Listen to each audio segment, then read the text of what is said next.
these data centers, I don't think people truly comprehend just how dangerous they are. It's one thing to recognize the environmental impact, the social impact, the noise pollution impact, but it runs even deeper than that, especially when it comes to our farmers in this country and what it's doing, this devastating destruction of our soil. I mean, the soil destruction in this country is something I don't think people, again, can wrap their heads around. And if you think we're fighting for wars over oil is bad now, you wait till we're fighting wars for water, because that's coming. And so where are we right now with this highly controversial bill? And I did pull up an article, we could just briefly tap on it, but small farmers form coalition to push back against proposed 2026 U.S. Farm Bill. I know this is your wheelhouse. This is something you're very passionate about. Yeah. What can you tell us about what's going on here right now? Because this is clearly not a bill that is in favor of our farmers. Yeah. So right now, data centers are. I'm going to start at data centers. I'm going to circle back around because there's a data center sandwich here, but in the middle is some really important stuff for the farmers that's bigger than the data centers. So right now, we've seen the entire Farm Bill process over the last 15 years, really since Citizens United, like everything else. We have seen this constant growth of corporate capture of the process of subsidizing our farmers. Now, I want to be very, very crystal clear. Our entire agricultural system, our entire food security system is governed and operated by 8 monopolies, okay? There is no competition. You look at seeds, 2 companies. You look at meat processing, 1 for each particular meat, right? You've got JBS has all the beef. Smithfield has all the pork. Tyson has all the chicken, right? These are, and you go over to herbicides and pesticides, you've got Chinese Syngenta, and you've got German-owned Bayer Monsanto.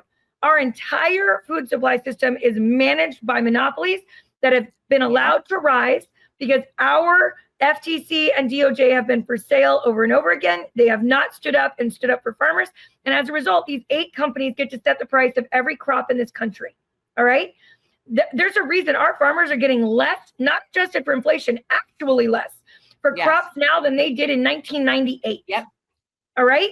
They're spending more, they're keeping none, and they're making less. So the subsidies become increasingly important for the safety of our security system. The problem is that the farm bills are so often co-opted. They're co-opted by these agricultural monopolies to force the spend of the subsidies the farmers get straight back to their pockets. For instance, you'll see Bayer Monsanto come in, which their lobbyists, their 2 biggest lobbyists are who? Susie Wild, right? Susie Wild and Pam Bondi. They were the 2 biggest lobbyists for Bayer Monsanto. Does everybody know that? No. Does everyone know that? No? Right before Susie took office, her primary client at Ballard Partners was Bayer Monsanto. Her second client, Pfizer. Okay? And now she's the chief of staff. And just before she had that job, she was Benjamin Netanyahu's campaign manager when he ran for office again. What could go wrong? A really great person. What could go wrong? Right. Simultaneously, Pam Bondi was the second in command at Ballard Partners on those 2 contracts, okay? So what we have is we have an administration that's had Bayer Monsanto hand select 22 executives and officials that are in the executive administration. They've also spent tens of millions of dollars to influence these, not just our farm bills, but also our legislation, also these cases that are creeping to the Supreme Court to grant them immunity, because they're spending tens of millions of dollars to avoid having to pay out tens of billions of dollars for killing American farmers. But what they'll do is they will go over and they will say, hey, we want you to give, $1 billion in subsidies this year, but only if they use it to buy our herbicides. And they put it in there. And then Syngenta will come over and they'll go, we want you to give $1.2 billion from our taxes or our donations or whatever, but only if they use it to buy our herbicides and our desiccants. And what we're doing is creating farmers that are fully dependent on chemicals and then chemical-resistant seeds that are genetically modified instead of using those subsidies to help them move to organic regenerative farming that's good for soil health, which is what they want, by the way. That is what the farmers want. Okay. I was going to say that. I live in a little farm valley, and that is what they want. That is what they want. They don't want to use the chemicals, and that is what they do want that. Tiff, can you explain, could you just a brief sidebar, can you just explain why? What is the purpose of Roundup? What is the purpose of Monsanto? Why would anybody want to poison food and think that that's acceptable? What is this that I'm missing here? Oh, Bayer ownership. Monsanto was a company that came into power during World War II, creating chemicals for a different country. It's a German country, right? They were creating a different kind of chemicals. And then they needed use for a bunch of the chemicals that they were using post-war, and they did a bunch of testing and found out it killed lots of things. Problem was it started killing seeds too, so then they invented genetically modified crops that stood up to it, so you could kill tons and tons of weeds and pests and keep the food safe, except we all now have celiac disease allegedly for, educational purposes only. And right, so what they did was they started creating a system where those chemicals had to be repurposed into use for something else. The same way lots of petroleum products were, lots of other products were, right? You had to find like petroleum products and things that were used at war were repurposed into food, and that's how we ended up with so many additives in our food supply. Right? There's a lot of companies that just were too big to fail. That wasn't a new term. That was a term that's gone back to the 1920s, post-war, that were then repurposed to feed us, and now we have the sickest nation on earth. What I can tell you is that farmers are dependent on it, because once you start using it, your weeds come back increasingly resistant to it. And you have to use higher and higher concentrations to keep your crops going. And to not do it, you have to take years off to infuse your soil with health, right? It's a hard transition. The problem is they're also making no money on their crops, because these are the same companies that control the cost of the crops. And they are a cartel. They engage in antitrust behavior to control it. Right? Scotty NYC says they're being used on forests to cut back on forest fires. They're being used in forests, and they are saying to cut back on forest fires. What they're actually doing is killing very important local vegetation, right? There are weeds that are very, very important to the undergrowth of a forest, right? They are using it because they're finding ways to get the government to give them contracts for more and more money, right? And so what Roundup has been doing right now, if you look, Roundup has been sued by hundreds of thousands of farmers, hundreds of thousands, okay? Because if you overlay two maps in the United States, one map that shows the heartland of America, the highest crop production in the USA, the breadbasket of America, and you overlay it with a map of the highest concentration of lymphoma and leukemia, they're identical. Yep. Identical. I mean, to tiny little lines skirting cities, identical. All right. And when you look at that map and you realize farmers by occupation have the highest rate of leukemia and lymphoma of any occupation in the country by like magnitudes of order, right? It must be all the fresh air. It must be all the sunshine. It's just making them so sick. It's got to be that fresh food they have access to. Definitely not the chemicals. And so over the last 10 years, Bayer Monsanto and Syngenta, which is the Chinese monopoly duopoly, right, have spent tens of millions of dollars each presidency to buy off politicians to give themselves immunity from these lawsuits. They've been trying to pass laws through court cases, legislation, and executive order. And in this particular term, they've hit the trifecta. Okay? In the first appropriations bill in the Senate, somehow pesticide immunity was in an appropriations bill on defense spending. That makes perfect sense. Then we got that one out of there by fighting like hell, and it came down to the House, and the House had an appropriations bill. And suddenly it was there again. It was so weird. It didn't even originate in the Ag Committee. It originated in the Appropriations Committee. That makes perfect sense. Why wouldn't it be there? Then you go round 3, we get to the Farm Bill in the House. And suddenly pesticide immunity is in the Farm Bill because they don't want to pay out. They paid out $10 billion in the last 5 years for killing America's farmers, right? Now we get it out of the Farm Bill there, and suddenly we're in the Senate and they're trying again. Well, it doesn't matter because the Supreme Court just gifted them a victory. There was a case, Monsanto v. Durnell. A farmer sued them $1.25 million, and he survived his appeal with them. They took it to the Supreme Court. It goes to the Supreme Court, and this decision came down 7 days ago.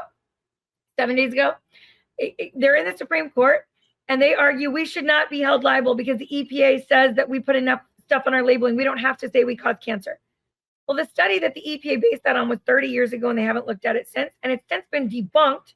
And the journal article that their safety was in has retracted the article as a pay-to-play, paid-for piece that was not properly investigated. But because the EPA has refused to look at it again since, because they're captured by these agencies and these monopolies, right? The Supreme Court ruled that they can't be held liable. Well, coincidentally, Clarence Thomas and Elena Kagan did not recuse themselves. Who did they both use to write briefs for as the lawyers for? Bayer Monsanto. They were their lawyers.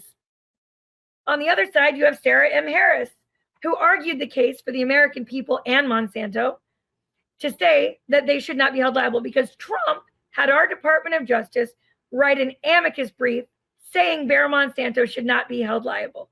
And he hired a woman named Sarah Harris to come into the government for 4 months to do it. Just before that 4 months, she was Bayer Monsanto's personal attorney. She stayed with the government for 4 months to write that brief. And then she left the government, finished her civic duty, and went back to a fat $1 million bonus. And is now the lawyer again for Bayer Monsanto. Where did she work before that? She was Clarence Thomas's personal clerk. This cake was also baked. This was a 20-year plan to avoid liability for murdering the people that feed this nation. Okay? This is the capture that these corporations, but we have a chance to fix it. We have a chance to fix this. How because can we do it? right now, there is an amendment to the Farm Bill in the Senate. We're in the Senate now, okay? We're on the 4th bill this year that is killing farmers and not helping farmers, that is supposed to support farmers. And Cory Booker has offered up an amendment, a straight one-sentence amendment. FIFRA, the law that the Supreme Court hung their hat on, does not supersede states' rights. It's one sentence. FIFRA does not supersede states' rights. And if we get that amendment passed, the Supreme Court decision is null. And farmers once again have their rights. So we're pushing very, very hard for that. Simultaneously, there's a bill called SOBA, the Save Our Bacon Act.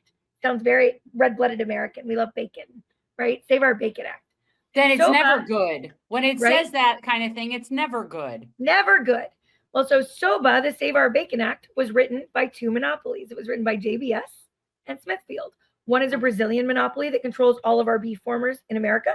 And one is a Chinese communist-owned monopoly that controls all of our pork producers in America. And what they want to do is they want to make it so states no longer have the right to regulate agriculture. So they wrote the Save Our Bacon Act. And what it is a bill that consolidates all regulation of agriculture in the United States to the federal government.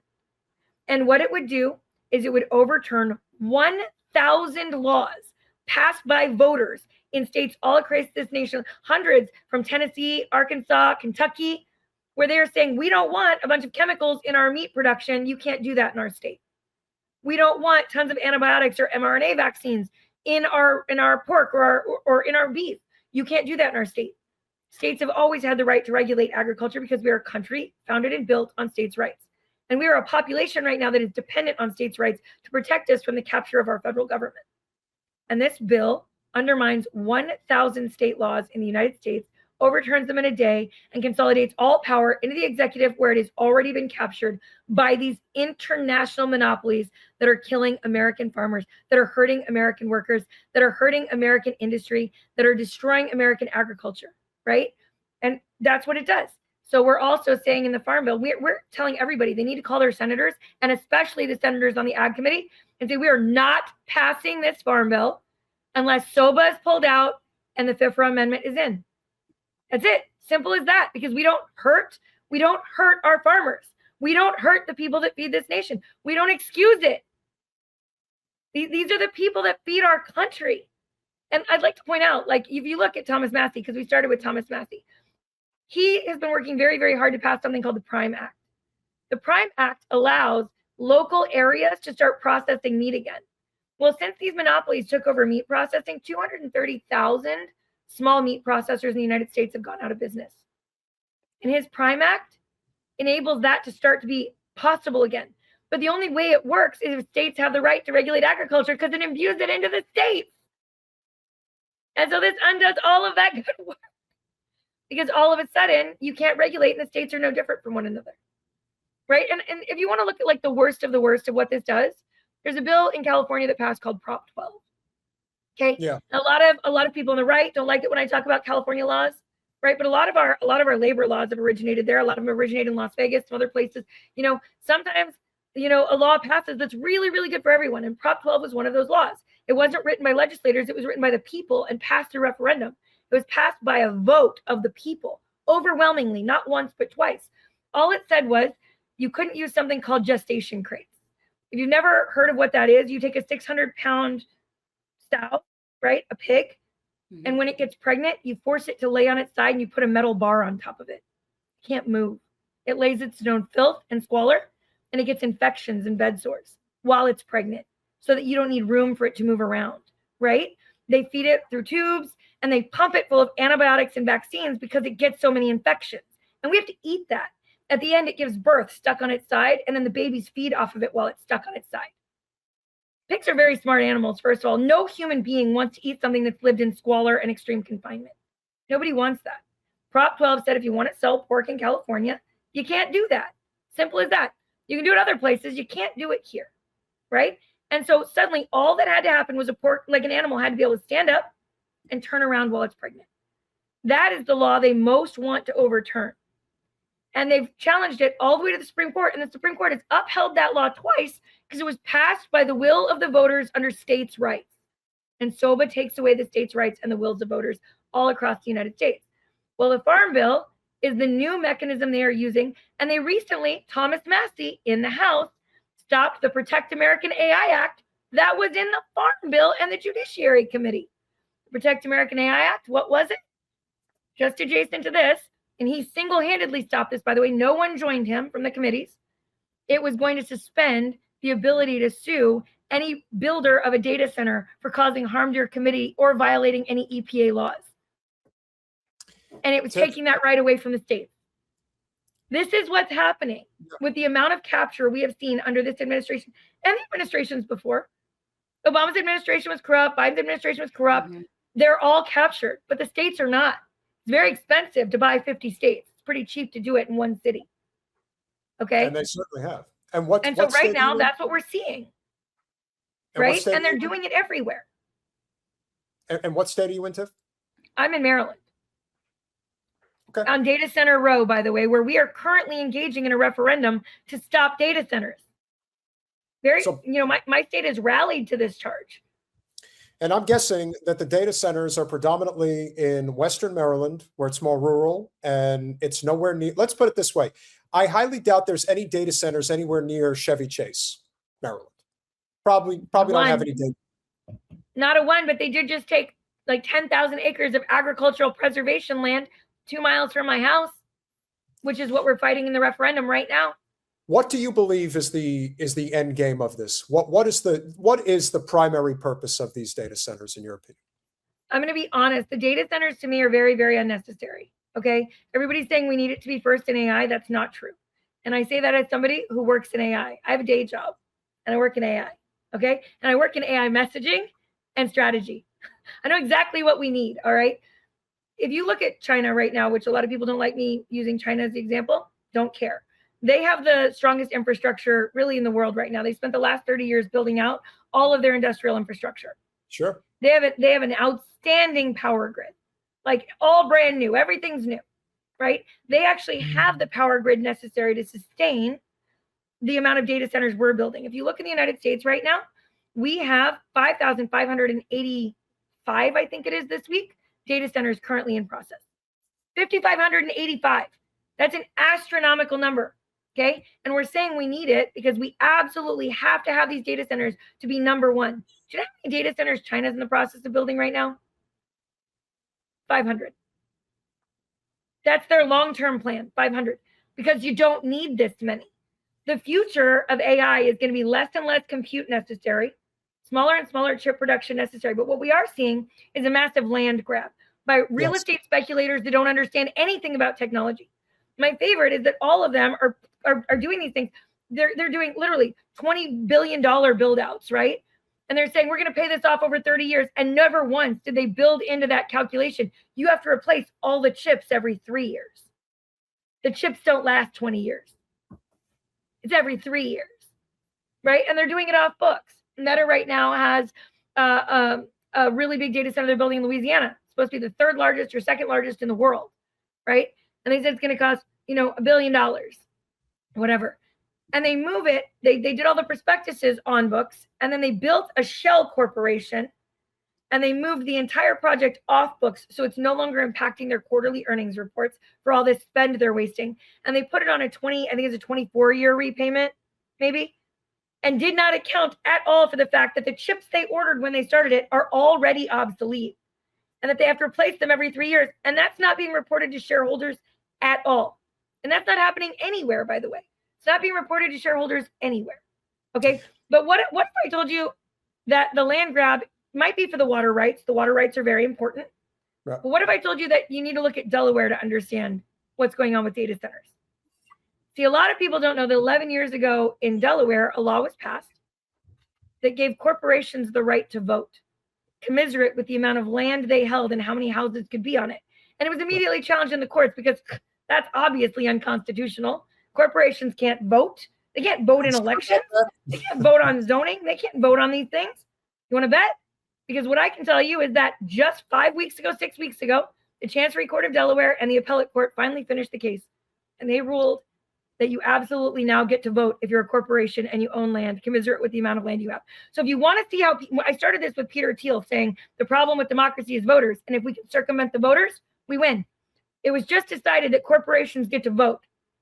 And they're grabbing land. And they're grabbing votes. And so goes the Chancery Court of Delaware, so goes the nation. That is the state where 80% of corporations, major corporations, are seated. And so goes that court system. Every other state in the United States has a tendency to follow. And it has now been ruled that corporations get to vote commensurate with the land they have. Yeah. Doesn't that make sense to you then that they would want massive land grabs for data centers? I think control of the water supply is definitely one of the primary objectives. But I also think that control of data, I mean, this is 1984. Like, people think this is a joke. It's not. Like, the whole concept of basically turning every person into a slave that is not part of the ruling class has always been the objective of a select group of oligarchs. Now, because it's being run at the top by basically a guy who is content to loot the treasury before the whole system falls in on itself, then you really have to ask yourself, what is the end game here? There is an inherent danger to chaotic violence that can't be curtailed, that I think is also something that is very real and is also going to happen. I want to leave on this thought. What is the value of AI from your, since this is what you do? Because I personally do not see a lot of value in AI. I know that there are certain aspects of it that could be beneficial in, things like healthcare, discovery, things like that. But in terms of everyday usage for the average human, I do not see the value in it. In fact, I think it makes us exception. We are way too dependent on technology to begin with. I think this is something that makes people even more exponentially worse off. The average person does not even know how to open a book anymore, which I think is a huge problem in terms of cognitive capability. There are studies that show that there's a difference between how your brain adjusts to reading off of pages of a book versus reading off of this. I agree with you. So what do you think, if anything, is the real benefit to this if you are working in that sector? Because I'm in commercial real estate, and I can tell you that the reason why these data centers are being bought up is because we live in a shareholder economy. It doesn't matter if these things are worth anything. It matters that they get the contract, they build it, and they make the money off of the build and the acquisition. After that, that's your problem. It's not our problem. Entirely speculative. I could not agree with you more. I really could not. What I want people to understand is that what we're being sold in AI is not what's actually the future of AI. Okay. What we're being sold here in America is that there are 4 monopolists that are convincing us that we should give them the most valuable resource on earth, our data. The single most valuable resource on earth is our data. And they're saying, give us all your data. We own that now. We're going to steal all your intellectual property. The entire breadth of human excellence going back in perpetuity, we're going to steal it, and you're not going to do anything about it. We're going to steal all intellectual property, all of the creativity of humanity, all of the artwork, all of the music, right? We're going to consolidate all that, and then we're going to make you dumber. And one of us is going to come up with a profit model that eventually works, maybe. Trust me, bro. Well, if you look at other countries, that's not what they're doing, okay? They're open sourcing it.